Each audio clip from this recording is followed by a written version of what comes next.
మల్లిని కూర్చోబెట్టి మాలిని అయితే తాంబూలం పెడుతుంది.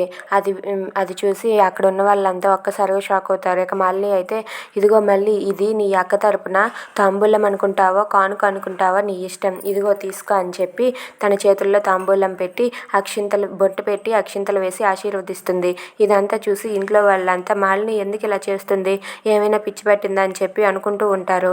ఇక మాలిని అయితే తనకు బొట్టు పెట్టి అక్షింతలు వేసి ఆశీర్వదించాక ఇంతలో వసుంధర ఇలా అంటూ ఉంటుంది, ఏంటి మళ్ళీ నీకేమైనా పిచ్చి పట్టిందా, దీనికి ఎందుకు ఇప్పుడు ఇవన్నీ చేస్తున్నావు అని చెప్పి వసుంధర అడుగుతూ ఉంటుంది.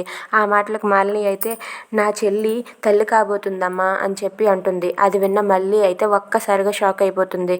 ఏంటి, నేను తల్లి కాబోతున్నానా అని చెప్పి అనుకుంటూ ఉంటుంది. ఇక గౌతమ్ వాళ్ళ అమ్మ మేరా వాళ్ళంతా కూడా చాలా హ్యాపీగా ఫీల్ అవుతూ ఉంటారు. గౌతమ్ అయితే చాలా ఆనందంతో పొంగిపోతూ ఉంటాడు. ఇదంతా తెలిసి మళ్ళీ అయితే, ఏంటి నేను ఎలా తల్లినయ్యాను, ఆ రోజు తల్లి కాకుండా ఉండడానికి ట్యాబ్లెట్స్ వేసుకున్నాను కదా, అయినా సరే తల్లి అయ్యానేంటి, ఎక్కడో ఏదో పొరపాటు జరిగిందని చెప్పి మళ్ళీ అనుకుంటూ ఉంటుంది. ఇక ఇదంతా తెలిసి గౌతమ్ ఆనందంతో ఉంటాడు. ఇక మళ్ళీ అయితే మాత్రం, ఇప్పుడు నేనేం చెయ్యాలి, ఆ రోజు నేను ట్యాబ్లెట్స్ వేసుకున్నాను కానీ నేను ఎలా తల్లినయ్యానో అర్థం కావటం లేదని చెప్పి ఆలోచిస్తూ ఉంటుంది. If you like this video please subscribe our channel.